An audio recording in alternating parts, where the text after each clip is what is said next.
Just 255 rupees నుంచే combo offers పెట్టారు మన గుంటూరు స్టార్ బాక్స్ లో. ఇంకా తగ్గేదే లేదు, మామూలుగా లేవండి కాంబోస్ అయితే. So welcome to the Guntur favourite place star box coffee.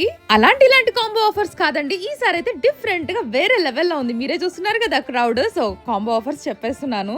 255 rupees కే classic hot coffee plus masala potato puff and అలానే 360 rupees frappuccino plus peri peri pop fries, ఇంకా 295 రూపీస్ కి మసాలా క్రిస్పర్స్, ఇంకా క్లాసిక్ హాట్ కాఫీ, ఇంకా బోల్డ్ అన్ని మీకు ఇష్టమైన కాంబో ఆఫర్స్ అయితే చాలా ఉన్నాయి. వెంటనే వచ్చేసేయండి మన స్టార్ బాక్స్ కి. అసలు ఇక్కడ హైజీన్ మేకింగ్ అండ్ ఆ టేస్ట్ కూడా చాలా ఫ్లేవర్ చాలా బాగుంటుంది అనమాట. స్టార్ బాక్స్ అంటేనే ఫ్రాపుచినో చూస్తున్నారా, సో మై ఫేవరెట్ వన్. ఇంకా different range of food varieties and beverages చాలా ఉంటాయి అనమాట ఇక్కడ మన స్టార్ బాక్స్ లో. మరి ఎవరితో వెళ్ళాలనుకుంటున్నారో వారికి ఈ వీడియోని అయితే తప్పకుండా షేర్ చేయండి. అడ్రస్ వచ్చేసి లక్ష్మీపురం, మీ అందరికి ఐడియా ఉంది కదండి. సో ఇలా స్ట్రైట్ గా వెళ్ళిన తర్వాత ఖాదీస్ ఆపోజిట్ లోనే ఉంటుంది అనమాట గుంటూరులో ఎంతో ఫేమస్ అయిన స్టార్ బాక్స్ కాఫీ అనేది. మరి తప్పకుండా వీడియోని అయితే షేర్ చేయండి మరి.